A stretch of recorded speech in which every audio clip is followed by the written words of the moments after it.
ಜಾತಿ ಗಣತಿ. ಮೊದಲೊಂದು ಗಣತಿ ನಡೆದಿತ್ತು.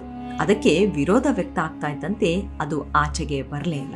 ಇದೀಗ ಮತ್ತೊಮ್ಮೆ ರಾಜ್ಯ ಸರ್ಕಾರ ಜಾತಿ ಗಣತಿ ಮಾಡಿಸ್ತಾ ಇದೆ. ಆದ್ರೆ ಇದಕ್ಕೆ ಸಾಕಷ್ಟು ವಿರೋಧಗಳು ವ್ಯಕ್ತ ಆಗ್ತಿದೆ. ಕೆಲವರು ಇದು ವೈಜ್ಞಾನಿಕವಾಗಿ ಅಲ್ಲ ಅಂತಾನೂ ಹೇಳ್ತಾ ಇದ್ದಾರೆ. ಆದ್ರೂ ಇದರ ನಡುವೆ ಕಾರ್ಯ ನಡೀತಾನೇ ಇದೆ.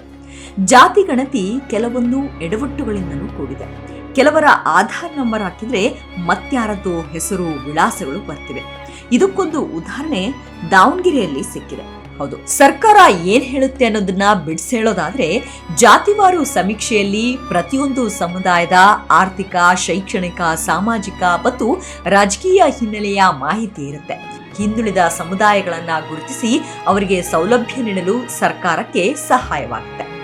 ಆದ್ರೆ ಸರ್ಕಾರ ಜಾತಿ ಗಣತಿಯ ಮರು ಸರ್ವೆಗೆ ಆದೇಶ ನೀಡಿದ್ರೂ ಈ ಹಿಂದಿನಂತೆ ಮತ್ತೆ ಆಕ್ಷೇಪಗಳು ವ್ಯಕ್ತವಾಗ್ತಿವೆ.